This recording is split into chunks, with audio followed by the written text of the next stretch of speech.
Olá, tudo bem? Eu me chamo Bruno Guimarães, advogado, processualista, e hoje lidaremos com o mais outro princípio da esfera recursal, também reconhecido como o princípio do duplo grau de jurisdição. Um dos princípios, inclusive, constitucionais que dão também continuidade ao princípio do contraditório e da ampla defesa. A expressão do duplo grau de jurisdição é nada mais, nada menos do que a expressão do reexame de uma determinada matéria posta à análise do Poder Judiciário. O duplo grau de jurisdição visa o que? Atribuir uma maior segurança jurídica para o jurisdicionado, ao passo que permite que determinada matéria seja reanalisada a partir de um novo prisma. Esse novo prisma, em contrapartida, ele está atrelado aí à revisão por parte de um, entre aspas, órgão mais competente, mais experiente e mais amplo. Haja vista que quando a gente submete a determinada matéria ao duplo grau de jurisdição, a gente remete a uma instância superior, onde nela geralmente compõe mais de três juízes, juízes de forma ampla, podendo ser desembargador barra ministro. E em tese, quanto mais elevado o grau de jurisdição, então temos aí primeiro grau, fórum local, depois tribunal, fórum estadual, e depois os superiores tribunais, que são os tribunais federais, os tribunais superiores. Então, em tese, quanto mais você avança nessa cadeia, quanto mais você avança na hierarquia própria do Poder Judiciário, mais tempo de serviço, mais tempo de carreira você tem que ter. E quanto mais tempo de carreira, naturalmente ou geralmente, isso implica numa maior experiência jurídica. Isso quer dizer que no segundo grau, o cumprimento do segundo grau de jurisdição dará uma nova chance para o jurisdicionado? Pode ser que sim, pode ser que não. Mas o duplo grau de jurisdição serve como mecanismo de revisão da matéria já discutida por pessoas mais bem, entre aspas, qualificadas. Todavia, o duplo grau de jurisdição também tem a questão, o condão de avaliar primariamente a matéria de forma não viciada. Então, suponhamos aí que você fala de uma cidade pequena. Nessa cidade pequena, o juiz conhece todo mundo e todo mundo conhece o juiz.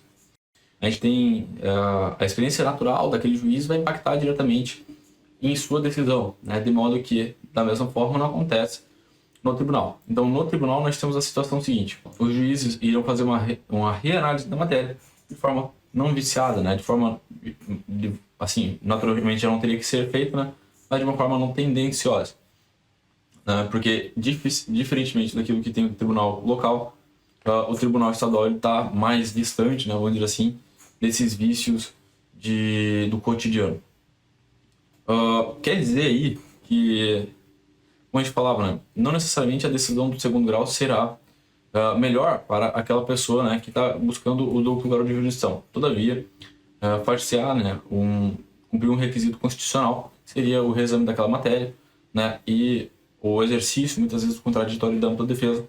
Haja vista que a decisão recorrida ela pode imputar algum cerceamento de defesa, algum cerceamento do princípio constitucional à parte que recorre. Então, quer dizer também que o duplo grau de jurisdição é amplo. Existem decisões que são irrecorríveis, por exemplo, e existem matérias que não são discutíveis por um novo grau de jurisdição. Haja vista que há um limite para que seja discutida a matéria. Então, a gente, vamos lá, em matéria infraconstitucional, podemos ir até o Superior Tribunal de Justiça, o qual, passando daquele determinado ponto, não cabe mais recurso, e a mesma questão versa sobre o Supremo Tribunal Federal, de onde, passando por lá, não mais cabe qualquer tipo de interpretação / recurso diferente.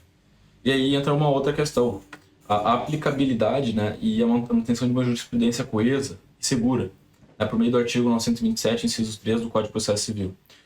E diz, em uma interpretação livre, os juízes e os tribunais observarão, entre aspas, continuando, 3 pontinhos, o incidente de resolução de demandas repetitivas. Por quê? Justamente porque uma série de processos já passaram pelo duplo grau de jurisdição e lá naquele tribunal colegiado foi fixado aquele entendimento, de modo que, em tese, seria dispensável o duplo grau de jurisdição, se não fosse a desobediência dos tribunais estaduais na aplicação daquela jurisprudência, daquele precedente. Então, o duplo grau de jurisdição é um princípio que de uma importância para que seja aplicado o outro princípio contraditório e ampla defesa e da segurança jurídica.